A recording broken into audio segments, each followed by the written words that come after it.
കഴിഞ്ഞ ഒരു 5 വർഷത്തെ കാലം എടുത്താൽ ദുൽഖർ ഫാൻസിന് വേണ്ടിയിട്ട് തിയേറ്ററിൽ ആഘോഷിക്കാനായി വന്നത് രണ്ടേ രണ്ട് സിനിമകളാണ്. ഇനി എന്നെ ആര് കാണണമെന്ന് ഞാൻ തീരുമാനിക്കും. ഇവിടെ ഞാൻ പറയുമ്പോൾ പകൽ, ഞാൻ പറയുമ്പോൾ രാത്രി. പക്ഷെ അതേ സമയം തന്നെ ദുൽഖർ സൽമാൻ അന്യഭാഷകളിൽ നിന്ന് റീച്ച് വളരെ വലുതാണ്. അതിന്റെ ലേറ്റസ്റ്റ് എക്സാമ്പിൾ ആണ് ഇപ്പോൾ റിലീസായ കാന്ത പോലും. പക്ഷെ എന്തുകൊണ്ടായിരിക്കും ദുൽഖർ സൽമാൻ മലയാള സിനിമകൾ വിട്ട് അന്യഭാഷകളിൽ ഇത്രയും കോൺസെൻട്രേറ്റ് ചെയ്യുന്നത്? മലയാളത്തിൽ പോലും 100 കോടി നേടുന്നതിന് മുന്നേ അന്യഭാഷയിൽ ദുൽഖർ 100 കോടിയും നേടി. റെസ്പെക്ട് കിട്ടണമെങ്കിൽ നമ്മുടെ കയ്യിൽ പണമുണ്ടെന്ന് 4 ആൾ അറിയണം. ദുൽഖർ കരിയറിൽ അപ്ലൈ ചെയ്ത ഈ ഒരു സ്ട്രാറ്റജിയെ കുറിച്ചും ദുൽഖറിന്റെ ഡീറ്റെയിൽഡ് ആയ ഒരു കരിയർ അനാലിസിസിനെ കുറിച്ചാണ് ഇന്ന് ഈ വീഡിയോയിലൂടെ നമ്മൾ ഡീറ്റെയിൽ ആയി നോക്കാൻ പോകുന്നത്. അപ്പോൾ സമയമുണ്ടെങ്കിൽ നേരെ വീഡിയോയിലേക്ക് പോകാം. വീഡിയോയിലേക്ക് കടക്കുന്നതിന് മുമ്പായി നിങ്ങൾക്ക് ഏറ്റവും ഇഷ്ടപ്പെട്ട ദുൽഖർ സൽമാന്റെ സിനിമ ഏതാണെന്ന് ഒന്ന് കമന്റ് ഇട്ടേക്കണേ.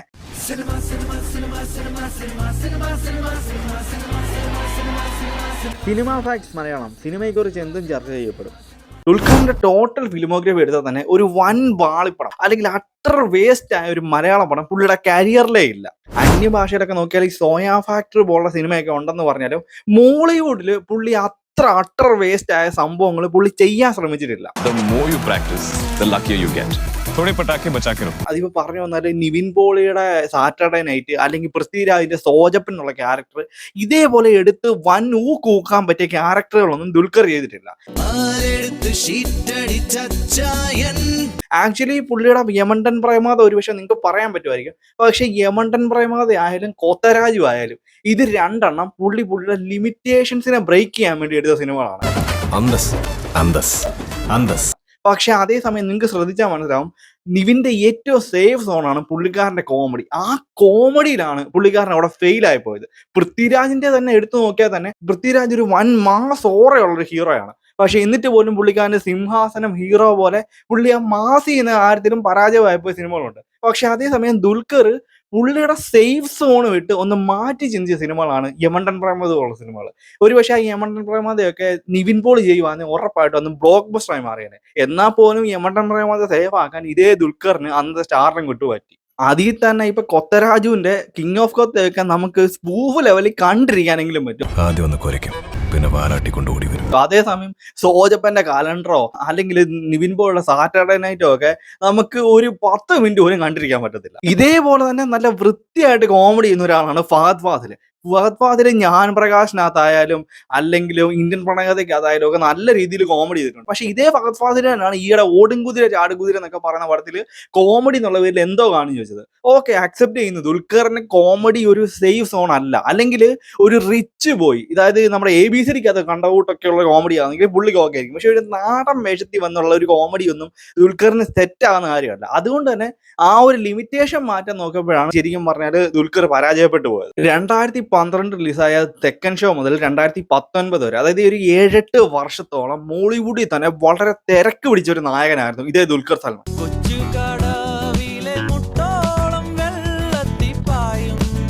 പക്ഷെ അതേസമയം നോക്കിയാൽ ഒരു 2020 ശേഷം ശരിക്കും പറഞ്ഞാൽ ദുൽഖർ കളത്തിലേ ഇല്ലെന്ന് തന്നെ നമുക്ക് പറയാം. അതിൽ തന്നെ ദുൽഖർ ഹീറോ ആയിട്ട് വന്ന കുറുപ്പ് എന്നുള്ള സിനിമ 2021 റിലീസായി. ആ സിനിമ അന്ന് നേടിയ കളക്ഷൻ അന്നത്തെ മോളിവുഡിലെ ടോപ്പ് 3 ഗ്രോസറിലൊന്നാണ്. അതിന് വേൾഡ് വൈഡ് ഏറ്റവും കളക്ഷൻ നേടിയ 3ാമത് സിനിമയായിരുന്നു ദുൽഖറിന്റെ ഈ ഒരു കുറുപ്പ്. സാർ, ഞാനെങ്കിൽ വന്നത് ആരെങ്കിലേക്ക് ആവാനല്ല സാർ, ഇന്നല്ലെങ്കിൽ നാളെ ഞാൻ ആരെങ്കിലേക്ക് ആവും. അതിനുശേഷം ദുൽഖറിന് അത്രയും ഹൈപ്പി വന്ന് പോസിറ്റീവ് വന്ന ഒറ്റ സിനിമ പോലും വന്നിട്ടില്ല. അതിനുശേഷം റിലീസായ ആകെ ഒരു പടം കിങ് ഓഫ് കൊത്തയാണ്. ഒരു പക്ഷേ അന്ന് കിങ് ഓഫ് കൊത്തയ്ക്ക് പോസിറ്റീവ് വന്നായിരുന്നെങ്കിൽ ഇൻഡസ്ട്രി ഇന്ന് വരെ ചാൻസ് ഉണ്ടായിരുന്നു. അതായത് ദുൽഖറിന്റെ സ്റ്റാർഡത്തിനെ നമുക്ക് ഒരിക്കലും അളന്നു നോക്കാൻ പറ്റുന്ന ഒന്നല്ല. പക്ഷെ എന്നാൽ പോലും ദുൽഖർ പല രീതിയിലുള്ള സാന്നിധ്യങ്ങൾ ഇവിടെ അറിയിച്ചു. ഉദാഹരണത്തിന് സീതാരാമം ആയാലും അല്ലാതെ തന്നെ ലക്കി ഭാസ്കർ ആയാലും ഒക്കെ. പക്ഷെ അതൊന്നും ഒരിക്കലും ഒരു പ്രോപ്പർ മലയാള സിനിമ അല്ലാത്തതുകൊണ്ട് ഇവിടെ ആ ഒരു ലെവലിലുള്ള ഓളം ഉണ്ടാക്കാൻ പറ്റാതെ പോയി. ഇഷ്ടമുള്ള എന്തും വായിച്ചു, അത്രയ്ക്ക് സമ്പാദിച്ചിട്ടുണ്ട് ഞാൻ. ഇപ്പൊ പലരും കളിയാക്കുന്ന രീതിയിലൊക്കെ സോഷ്യൽ മീഡിയയിൽ പാൻ ഇന്ത്യൻ സ്റ്റാർ എന്നൊക്കെ നമ്മുടെ ദുൽഖറിനെ കളിയാക്കി പറയാറുണ്ടെന്ന് പറഞ്ഞാൽ പോലും സീരിയസ്ലി മോളിവുഡിൽ നിന്ന് തന്നെ വന്ന ഏറ്റവും ഹൈ വാല്യൂ ഉള്ള പാൻ ഇന്ത്യൻ സ്റ്റാർ നിലവിൽ ദുൽഖർ തന്നെ. ആക്ച്വലി ഇതിന് പണ്ട് മുതലേ ശ്രമിച്ചു നോക്കി ഫെയിൽ ആയെന്ന് ഞാൻ തീർത്തും പറയുന്നില്ല. പൃഥ്വിരാജ് ഇതിന് കുറേ ശ്രമിച്ചു. പക്ഷെ പൃഥ്വി നേടിയെടുക്കുന്നതിനേക്കാൾ റീച്ച് വളരെ ഷോർട്ട് ടൈം കൊണ്ട് ഇതേ ദുൽഖർ നേടിയെടുത്തു.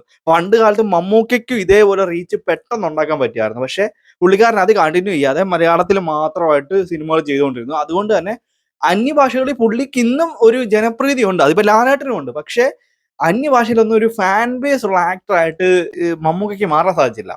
അതേസമയം ടോളിവുഡിൽ തെലുങ്ക് ഇൻഡസ്ട്രിയിൽ ദുൽഖറിന് നല്ല രീതിയിലുള്ള ഫാൻ ബേസ് ഉണ്ടാക്കിയെടുക്കാൻ ഇപ്പൊ തന്നെ പറ്റിയിട്ടുണ്ട്. ശരിക്കും പറഞ്ഞാൽ നമ്മൾ ഇവിടെ അല്ലു അർജുനെ എങ്ങനെ പ്രേക്ഷകർ സ്വീകരിച്ചോ അതേ റേഞ്ചിൽ, അത്രയും ഇല്ല എന്ന് പറഞ്ഞ പോലെ ആ റേഞ്ചിൽ തന്നെ ഫാൻ ബേസ് ഉണ്ടാക്കി മാറ്റാൻ ഒരുപക്ഷെ ദുൽഖറിന് പോകെ കഴിയും, അതിനുള്ള പടങ്ങൾ പുള്ളി ചെയ്താൽ. അതുകൊണ്ട് തന്നെ അന്യഭാഷകളിൽ ചെയ്യുന്ന പുള്ളിയുടെ സിനിമകൾക്ക് ഒരു മിനിമം ഗ്യാരണ്ടി കീപ്പ് ചെയ്യാനായിട്ട് പുള്ളി ഇപ്പോഴും ശ്രമിക്കുന്നുണ്ട്. അതിപ്പോൾ 2015 റിലീസായ മണിരത്നത്തിന്റെ പടം ഓർക്കണം, മണിരത്നത്തിനെ പോലെ ഒരു സംവിധായകന്റെ പടത്തിലൂടെയാണ് പുള്ളി ഒരു തമിഴ് സിനിമയിലോട്ട് ഒരു നല്ല പ്രോപ്പറായ ഒരു അരങ്ങേറ്റം വെക്കുന്നത്. അതിനു മുന്നേ സംസാര ആരോഗ്യത്തിന് ഹാനികരം എന്നുള്ള ഒരു പടം, അത് മൾട്ടി ലാംഗ്വേജ് പടമായിരുന്നു. അല്ല, ഒരു പ്രോപ്പർ തമിഴ് പടം 2015 വന്ന ഈ ഓക്കെ കൺമണിയാണ്.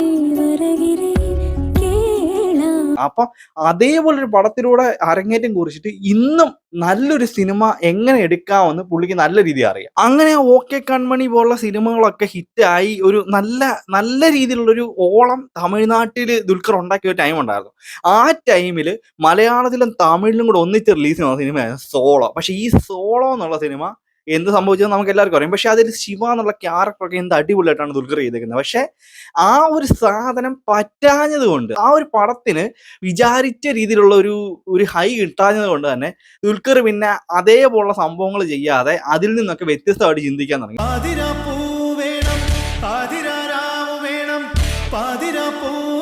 പക്ഷേ ആ പടമൊക്കെ ഒന്ന് പോസിറ്റീവ് റെസ്പോൺസ് വന്നായിരുന്നെങ്കിൽ ദുൽഖറിന് തമിഴിൽ നല്ല റീച്ച് കിട്ടിയാണ്. പണ്ട് നിവിൻ പോളി ഇവിടെ ഉണ്ടാക്കിയ പ്രേമത്തിന്റെ എഫക്റ്റ് വെച്ച് റിച്ചി എടുത്തവരല്ല, ദുൽഖർ പല സിനിമകളിലൂടെ ഒരു റീച്ച് ഉണ്ടാക്കി എടുത്തിട്ട് അതാണ് അവിടെ വെച്ച് നഷ്ടപ്പെട്ടത്.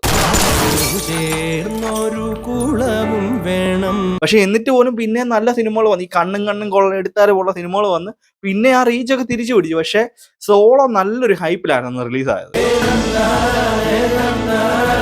2018 റിലീസായ തെലുങ്കിലെ മഹാനടി എന്നുള്ള സിനിമ, അതായത് നാഗശ്വിന്റെ, ഈ കൽക്കി സിനിമയുടെ ഡയറക്ടറായ നാഗശ്വിന്റെ പടത്തില് മെയിൻ റോൾ, അതും ജെമിനി ഗണേഷിന്റെ റോളൊക്കെയാണ് അന്ന് ദുൽഖർ ചെയ്തത്. ഓർത്ത് നോക്കണം, ഇവിടുന്ന് ഒരാൾ പോയാണ് അവിടെ അത് ചെയ്തത്. തെലുങ്ക് ഇൻഡസ്ട്രിയിൽ തന്നെ എത്രയോ നടന്മാരുണ്ട് നല്ല രീതിയിൽ ചെയ്യാൻ പറ്റുന്നത്, അവരെ ഒന്നും വിളിക്കാതെ ദുൽഖറിനെയാണ് ആ ഒരു റോൾ ചെയ്യാനായിട്ട് അന്ന് കാസ്റ്റ് ചെയ്തത്. അതില് ആ മഹാനടി എന്നുള്ള സിനിമയിൽ ദുൽഖർ അടിപൊളിയായിട്ട് പെർഫോം ചെയ്തതുകൊണ്ട് തന്നെ അന്യഭാഷയിലൊക്കെ തെലുങ്ക് ഇൻഡസ്ട്രിയിലൊക്കെ ദുൽഖറിന് ഒരു മഹാനടനായിട്ടാണ് അവർ ഇന്ന് കൺസിഡർ ചെയ്യുന്നത്. ആക്ച്വലി ദുൽഖർ നല്ല നടൻ തന്നെയാണ്, അതിൽ യാതൊരു ഡൗട്ടും ഇല്ല. പക്ഷെ ഇവിടെ കിട്ടുന്നതിനേക്കാൾ ഒരു ആക്ടർ എന്നുള്ളൊരു കൺസിഡറേഷൻ അല്ലെങ്കിൽ ആക്ടർ എന്നുള്ളൊരു പ്രിവിലേജ് ദുൽഖറിന് തെലുങ്ക് ഇൻഡസ്ട്രിയിലുണ്ട്.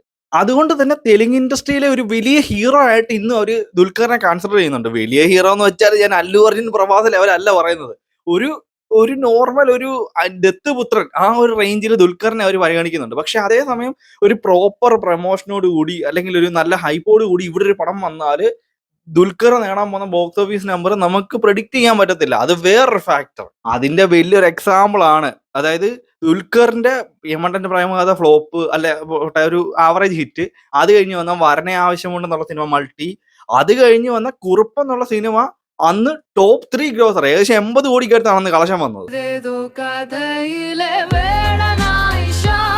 നിങ്ങൾ ഓർത്തോണം, അന്ന് ഒടിയനിട്ട ഫസ്റ്റ് ഡേ കളക്ഷൻ പോലും ഇതേ കുറിപ്പ് അന്ന് തകർത്തായിരുന്നു. അതും ഓർത്തോണം കോവിഡ് ടൈമിൽ. പിന്നീട് ആ ഒരു ഹൈപ്പിൽ ദുൽഖറിന് വരാൻ പറ്റിയ പടം എന്ന് പറഞ്ഞാൽ അത് കൊത്തയായിരുന്നു. പക്ഷെ കൊത്തയ്ക്ക് എന്തോ സംഭവിച്ചെന്ന് നമുക്കറിയാം. പക്ഷെ എന്നാൽ പോലും തെലുങ്കിൽ സീതാരാമ ഏകദേശം 95 കോടി, അതേപോലെ ലക്കി ഭാസ്കർ 100 കോടി. ഗൈസ്, നിങ്ങളിപ്പോ ചിന്തിക്കും തെലുങ്കിൽ 100 കോടിക്കൊക്കെ എന്തോ വാല്യൂ, അവിടെ 1000 കോടി വരെ അടിച്ചില്ലേ. പക്ഷെ നിങ്ങൾക്കറിയാത്ത ഒരു കാര്യമുണ്ട്, തെലുങ്ക് ഇൻഡസ്ട്രിയിലെ പല ഹീറോസിനും ഇന്നും 100 കോടിയില്ല. ഉദാഹരണത്തിന് കൂലിയിൽ ഇത്രയും വലിയ റോളൊക്കെ ചെയ്ത നാഗാർജുനക്ക് ഇന്ന് വരെ 100 കോടിയില്ല, രവി തേജയ്ക്ക് 100 കോടിയില്ല, ഗോപിചന്ദിന് 100 കോടിയില്ല. ഇതേപോലെ തന്നെ അവിടെ ഒരു ടയർ 3 ഉള്ള പല നടന്മാർക്കും ഇന്ന് 100 കോടിയില്ല. അന്നേരമാണ് ഇവിടുന്ന് ഒരുത്തൻ അവിടെ പോയി, അത് മാസ് പടം ഒന്നും അല്ല ചെയ്തത്, മൾട്ടി സ്റ്റാർ കാസ്റ്റ് അല്ല, ബ്രാൻഡഡ് ആയിട്ടുള്ള വലിയ ഡയറക്ടർ ഒന്നും അല്ല, വെങ്കിയുടെ പടമാണ്. ആ വെങ്കി അതിന് മുന്നേ ചെയ്ത പടം വാത്തി, തമിഴിൽ നിന്ന് ധനുഷിന്റെ കൂടെ ചെയ്ത, അങ്ങനെയുള്ള ഒരു ഡയറക്ടറിന്റെ കൂടെ പോയാണ് ഈ ദുൽഖർ ഒരു കിടിലൻ പ്ലോട്ട്, ആ പ്ലോട്ട് അടിപൊളി ആയതുകൊണ്ട് ദുൽഖറിനുള്ള ഇഷ്ടവും കൊണ്ട് പടം ഹിറ്റായി. ഇവിടെ പണം കൊടുത്താൽ എന്തും കിട്ടും, എന്നാൽ റെസ്പെക്ട് കിട്ടണമെങ്കിൽ നമ്മുടെ കയ്യിൽ പണം ഉണ്ടെന്ന് 4 ആൾ അറിയണം.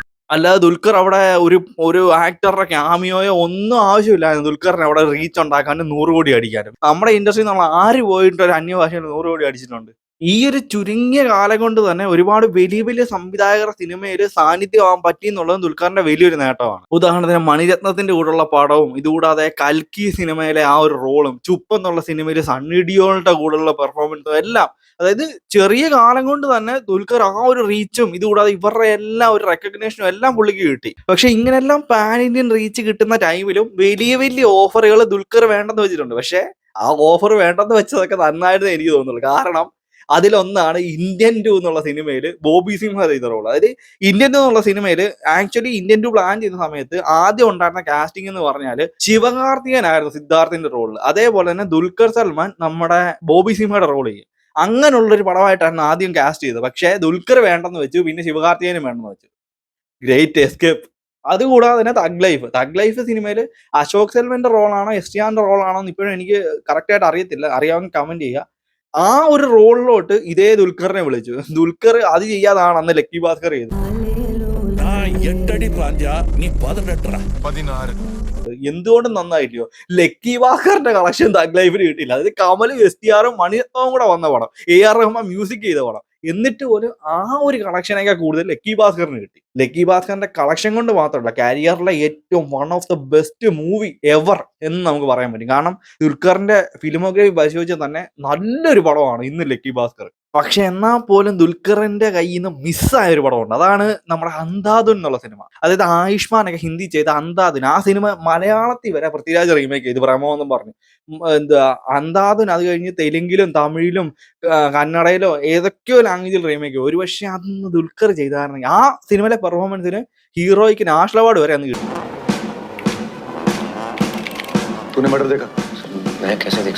ഒരു പക്ഷേ ദുൽഖറൊക്കെ അത് ചെയ്തായിരുന്നെങ്കിൽ പുള്ളിക്ക് കുറച്ചുകൂടെ ഒരു ഇത് കിട്ടിയാനെ. അത് മിസ്സായിപ്പോയി. ശരിക്കും പറഞ്ഞാൽ ദുൽഖറിന്റെ കരിയറിലെ വലിയൊരു മിസ്സിംഗ് ആണ് ആ ഒരു പടം. CIA, സോളോ, കുറുപ്പ്, കലി, ചാർലി, കൊത്ത പോലും വൺ FD റെക്കോർഡ് ഉണ്ടാക്കിയ പടങ്ങളാണ്. അതായത് CA ഒക്കെ ഇറങ്ങിയ സമയത്ത് നിങ്ങൾ ആ ടൈമിലൊക്കെ നിങ്ങൾക്ക് ഓർമ്മയുണ്ടെങ്കിൽ മനസ്സിലാവും. ദുൽഖർ സൽമാൻ അമൽനീരത് കോംബോ എന്നൊക്കെ പറഞ്ഞു യൂത്തിന്റെ ഇടയിലൊക്കെ വൻ ഓളമായിരുന്നു.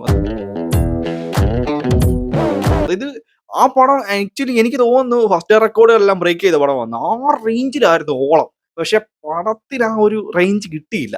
ആക്ച്വലി ഇന്നും കാണുമ്പോൾ ചിന്തിച്ചു, ഇത് അമൽനീരദിന്റെ പടം തന്നെയാണോ?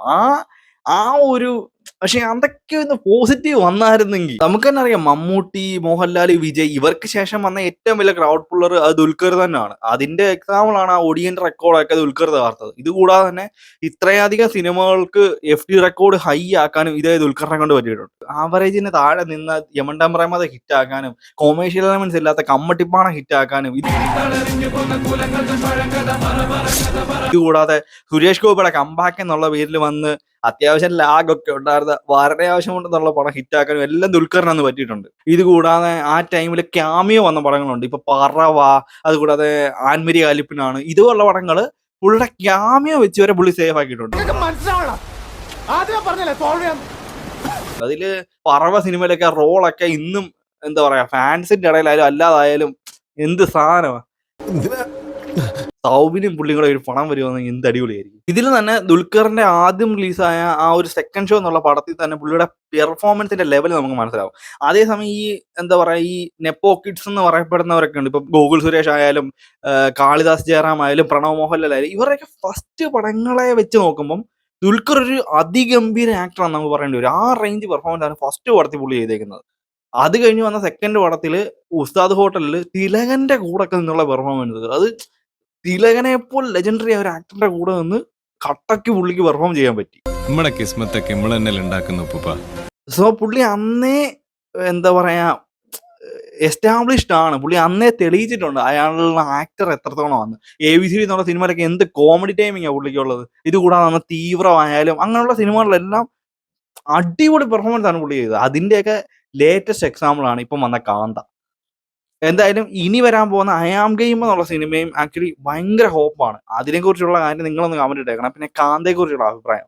അപ്പൊ ദുൽഖറിന്റെ അന്യഭാഷ സിനിമകളിലോട്ട് പോകാൻ സ്ട്രാറ്റജിയെ കുറിച്ചും ദുൽഖറിന്റെ ഒരു കരിയർ അനാലിസിസിനെ കുറിച്ചും ഒക്കെയാണ് ഇന്ന് ഈ വീഡിയോയിലൂടെ നമ്മൾ ഡീറ്റെയിൽ ആയി നോക്കിയത്. അപ്പോൾ അടുത്തൊരു വീഡിയോ കാണാം. അതുവരെയും ബൈ. വീഡിയോ ഇഷ്ടപ്പെട്ടെങ്കിൽ സബ്സ്ക്രൈബ് ചെയ്യാൻ സപ്പോർട്ട് ചെയ്യാൻ മറക്കല്ലേ.